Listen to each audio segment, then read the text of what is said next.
Improve your reels with the best practices. আমরা যদি এখানে ক্লিক করে দিই সেক্ষেত্রে আমাদের সামনে এরকম একটি ইন্টারফেস চলে আসবে এবং এখান থেকে আমরা দেখতে পারবো আমাদের রিলস ভিডিওতে কি কি করণীয় ছিল এবং আমরা কোন কোন কাজগুলো করতে পেরেছি এবং কোন কোন কাজগুলো আমাদের করা হয়নি, যে কারণে আমাদের ভিডিওগুলো ভাইরাল হচ্ছে না।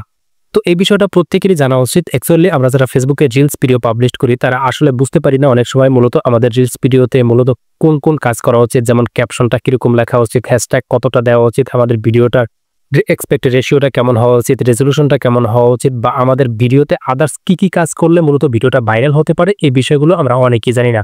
বাট এজন্য ফেসবুক আমাদেরকে কিন্তু নিজেরা ইনস্ট্রাকশন দিয়ে দিচ্ছে যে তোমরা ফেসবুকে রিলস ভিডিও বানাও এবং রিলস ভিডিও বানানোর ক্ষেত্রে তোমরা কয়েকটা বিষয়ে ফোকাস রাখো। যেমন ফেসবুক এখানে বলতেছে best practices 5 out of 9 best practices, অর্থাৎ ফেসবুকের অ্যালগোরিদম অনুযায়ী ফেসবুক একটি ভিডিও ভাইরাল করার জন্য বা একটা রিলস ভিডিও ভাইরাল করার জন্য 9টি কাজ করা প্রয়োজন এবং এই 9টি কাজের মধ্যে আমাদের যে যে কাজগুলো করা হয়েছে সেই বিষয়গুলো কিন্তু আমরা এখান থেকে দেখতে পারবো এবং এই কোন কোন কাজগুলো করা হয়নি সেটাও কিন্তু আমরা দেখতে পারবো। তো আমরা স্টেপ বাই স্টেপ জানার চেষ্টা করব মূলত কোন 9টি কাজ করলে আমাদের রিলস ভিডিও ভাইরাল হবে সেটা আমরা আগে জানার চেষ্টা করব। যেমনটি আপনারা এখান থেকে দেখতে পারতেছেন বেস্ট প্র্যাকটিসেস এবং improve your videos performance by applying this best practices, অর্থাৎ তোমার ভিডিওতে কিছু বিষয় যদি ইমপ্রুভ করো বা অ্যাড করো বা যুক্ত করো সেক্ষেত্রে তোমাদের ভিডিওর পারফরমেন্স কিন্তু বাড়বে, বা বেস্ট প্র্যাকটিসেস বা এই প্র্যাকটিসগুলো যদি করো সেক্ষেত্রে তোমাদের ভিডিওগুলো কিন্তু ভাইরাল হওয়ার পসিবিলিটি থাকবে। যেমন এখান থেকে প্রথমে রয়েছে অ্যাকশন টু টেক নাও, অর্থাৎ এই মুহূর্তে আমরা যে কাজগুলো করতেছি বা আমরা যে রিলস ভিডিওগুলো পাবলিশ করতেছি সেক্ষেত্রে আমরা বেশ কয়েকটা কাজ করতেছি না, যে কারণে এই মুহূর্তে আমাদেরকে এই কাজগুলো করার জন্য ফেসবুক রিকমেন্ড করতেছে। এর পরবর্তীতে মুভিং ফরওয়ার্ড একটি অপশন দেখতে পারতেছেন, এখানে লেখা রয়েছে try to apply this best practices in your next video, অর্থাৎ আমরা এখন চাইলেই আমাদের যে ভিডিওগুলো অলরেডি আপলোড দেওয়া হয়ে গেছে সেই ভিডিওতে এই কাজটা করতে পারবো না, তবে আমরা চাইলে আমাদের পরবর্তী ভিডিওতে এই কাজটা করতে পারি। সেজন্য জাস্ট এখান থেকে এই অপশনটা এখানে দিয়ে রেখেছে। এরপরে নিচে যে বিষয়টি লেখা রয়েছে কিপ ইট আপ, অর্থাৎ আমরা অলরেডি আমাদের রিলস ভিডিওতে যেই কাজগুলো করতেছি সেটা এখানে দেখতে পাচ্ছেন টিক মার্ক আকারে রয়েছে, অর্থাৎ আমরা ফেসবুকের রিলস ভিডিও আপলোডের সময় যে 9টি কাজ করা উচিত তার মধ্যে আমরা কিন্তু 5টি কাজ করতেছি সেটা কিন্তু এখানে দেখতে পাচ্ছেন, এবং আমরা যদি 9টি কাজের ভিতরে 9টা কাজই করতে পারি সেক্ষেত্রে এটা কিন্তু একদম ফুল ভরে যাবে। তো যাই হোক, আমরা এখান থেকে প্রথমে দেখি অ্যাকশন টু টেক নাও। এখানে ফেসবুক বলতেছে share your videos to your history, অর্থাৎ তোমরা তোমাদের ফেসবুক ভিডিও কিংবা রিলস ভিডিও পাবলিশের সময় তোমরা কিন্তু এখান থেকে শেয়ার ইউর ভিডিও টু হিস্ট্রিতে শেয়ার করার জন্য ফেসবুক রিকমেন্ড করতেছে, অর্থাৎ যে কোনো ভিডিও পাবলিশের ক্ষেত্রে তোমরা হিস্ট্রিতে শেয়ার দেবা। এটা কিন্তু জাস্ট একটা সেটিংসের মাধ্যমে করা যায়, যে ফেসবুকের রিলস বা ভিডিও আপলোডের সময় কিন্তু এই সেটিংসটা এনাবল করে দিলে তোমাদের প্রত্যেকটা ভিডিও কিন্তু হিস্ট্রিতে পাবলিশ হয়ে যাবে। এরপর এখান থেকে আরেকটি বিষয়ের কথা বলতেছে যেখানে লেখা রয়েছে rich more people share your videos two group, অর্থাৎ তোমার যদি নিজস্ব কোনো পাবলিক গ্রুপ থেকে থাকে বা তোমার নিশ রিলেটেড বা তুমি যে রিলেটেড কন্টেন্ট পাবলিশ করো সেই রিলেটেড যদি কোনো গ্রুপে তুমি যুক্ত থাকো, যেগুলো পাবলিক গ্রুপ, এই গ্রুপগুলোতে তোমার ভিডিওটা শেয়ার করার জন্য ফেসবুক রিকমেন্ড করতেছে, এতে করে তোমার কন্টেন্টের রিচ কিন্তু বাড়বে। এরপর বলতেছে এঙ্গেজ উইথ ইউর অডিয়েন্স এবং নিচে লেখা রয়েছে add a comment or reply to comment on your video, অর্থাৎ তোমার ভিডিওতে যদি কেউ কমেন্ট করে সেক্ষেত্রে ইনস্ট্যান্ট রিপ্লে দাও। এছাড়াও তোমার ভিডিওতে পিন কমেন্ট করো যাতে করে তোমার অডিয়েন্সটা সেই কমেন্টের রিপ্লে দেয়, এতে করে কিন্তু ফেসবুকের তোমার ভিডিওতে বা এঙ্গেজমেন্ট বাড়ার পসিবিলিটি রয়েছে। এর পরবর্তী যে কাজটি করার কথা বলতেছে সেখানে লেখা রয়েছে add closed caption to your video, অর্থাৎ তোমার ভিডিওতে ক্যাপশন ব্যবহার করার জন্য বলতেছে। যেমন আমরা অনেকের ভিডিও দেখতে গেলে দেখতে পারি আমাদের সেই ভিডিওতে অনেক ক্যাপশন বা লেখা বেশি ওঠে, তো এই ধরনের কাজগুলো করলে কিন্তু দর্শকের আকর্ষণ বাড়ে। এখানে নিচে লেখা রয়েছে রিচ মোর পিপল, অর্থাৎ নতুন দর্শকের কাছে সেই ভিডিওটা কিন্তু বেশি ফেসবুক রিকমেন্ড করে। সুতরাং ভিডিও বানানোর সময় তোমরা চেষ্টা করবা তোমাদের ভিডিওতে ক্যাপশন অ্যাড করার। এরপরে নিচে লেখা রয়েছে কিপ ইট আপ, অর্থাৎ আমরা আমাদের ভিডিওতে যেই কাজগুলো প্রতিনিয়ত করি সেগুলো এখানে টিক মার্ক আকারে রয়েছে, তারপরও তোমাদের এই কাজগুলো নাও জানা থাকতে পারে, যে কারণে আমি প্রত্যেকটা বিষয়ে সংক্ষেপে আলোচনা করতেছি।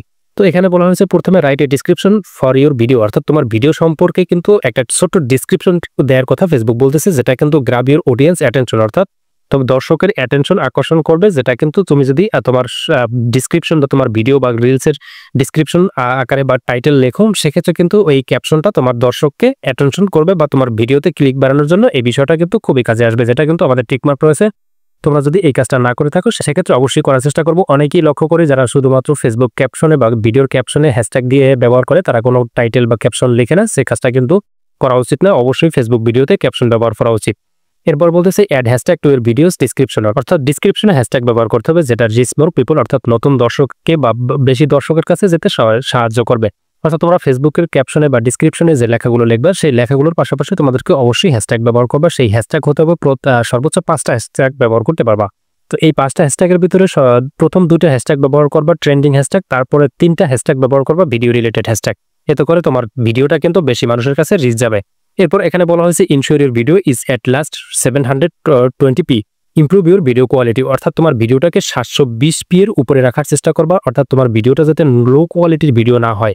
অনেক সময় দেখা যায় অনেকের নর্মাল মোবাইল থেকে ভিডিও করে কিংবা ভিডিওটাকে একটু ব্লর হয়ে যায়, অস্পষ্ট হয়ে যায়, এই ধরনের ভিডিওগুলো কিন্তু ফেসবুক রিকমেন্ড করে না। যে কারণে তোমার হাতের মোবাইলটা যদি একটু নর্মাল বা লো কোয়ালিটির হয়ে থাকে বা কম বাজেটের মোবাইল হয়ে থাকে, সেক্ষেত্রে তোমার সেই ভিডিওটাকে তুমি হাই কোয়ালিটিতে ইমপ্রুভ করতে পারো। তো এই বিষয়ে আমার অলরেডি ডেডিকেটেড ভিডিও রয়েছে, সেই ভিডিওর লিঙ্ক আমি ডিসক্রিপশনে দিয়ে রাখবো, সেখান থেকে চেক আউট করে নেবো, অথবা ইন স্ক্রিনে ভিডিও দেওয়া থাকবে, সেখান থেকে তোমরা সেই ভিডিওটিকে দেখে তোমাদের লো কোয়ালিটি ভিডিওটাকে 720p এর উপরে কিভাবে করবা তার সম্পূর্ণ প্রসেস আমরা সেই ভিডিওতে শেয়ার করেছি, সেই ভিডিওটিকে অবশ্যই দেখে নেবা।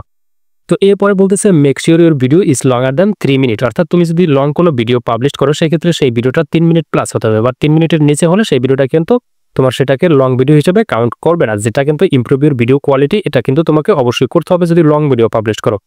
বাট রিলস ভিডিওর ক্ষেত্রে তোমাকে কিন্তু জাস্ট তুমি 15 থেকে 90 সেকেন্ডের মধ্যে বানাতে পারো, বাট লং ভিডিওর ক্ষেত্রে তোমাকে 3 মিনিট প্লাস একটা ভিডিও বানাতে হবে। এরপর সর্বশেষ বলতেছি use a mobile friendly aspect ratio such as 9:16 or 4:5, অর্থাৎ তোমাদের ভিডিওটা কিন্তু অ্যাসপেক্ট রেশিওটা কিন্তু গুরুত্বপূর্ণ একটা বিষয়, যেটা কিন্তু ইমপ্রুভ ইউর ভিডিও কোয়ালিটি, এটা কিন্তু অবশ্যই তোমাদেরকে করতে হবে যদি তোমাদের ভিডিও কোয়ালিটিটাকে ইমপ্রুভ করতে চাও। তো এক্ষেত্রে দেখা যায় ফেসবুক যারা ব্যবহার করে অধিকাংশই কিন্তু মোবাইল ইউজার, আমরা কিন্তু কম্পিউটার বা ল্যাপটপ দিয়ে ফেসবুক ইউজ করি, এরকম সংখ্যা খুবই কম রয়েছে, যে কারণে তোমাকে অবশ্যই ফোকাস রাখতে হবে যাতে মোবাইল ফ্রেন্ডলি ইউজার যারা রয়েছে তারা যাতে স্বাচ্ছন্দ্যে তোমাদের ভিডিওটাকে দেখতে পারে। আর তারা যদি স্বাচ্ছন্দ্যে তোমার ভিডিওটাকে দেখতে পারে সেক্ষেত্রে তোমার ভিডিওটা কিন্তু ভাইরাল হওয়ার পসিবিলিটি থাকবে। আর যদি তারা স্বাচ্ছন্দ্যে তোমার ভিডিওটাকে না দেখতে পারে তাহলে তোমার ভিডিওটা ভাইরাল হওয়ার পসিবিলিটি কমে যাবে। যে কারণে তোমাকে যে কাজটি করতে হবে 9:16 or 4:5 এই অ্যাসপেক্ট রেশিও মেনটেন করে তোমাকে ভিডিও বানাতে হবে। তো আশা করি পুরো বিষয়টা বুঝতে পেরেছো, এবং এই কাজগুলো যদি করে তোমাদের রিলস ভিডিওগুলোকে ফেসবুকে পাবলিশ করো এবং এই 9টা কাজে তোমাদের যদি 100% প্রপারভাবে করতে পারো সেক্ষেত্রে তোমাদের ভিডিওগুলো ভাইরাল হওয়ার পসিবিলিটি থাকবে। তো ভিডিওটি কেমন লাগলো নিচে কমেন্ট করে জানিয়ে দিতে ভুলবে না। এছাড়াও পরবর্তীতে এরকম আরো ইম্পর্টেন্ট ভিডিও পাওয়ার জন্য আমাদের ফেসবুক পেজ ফলো দিয়ে ইউটিউব চ্যানেলে সাবস্ক্রাইব করে রাখবা।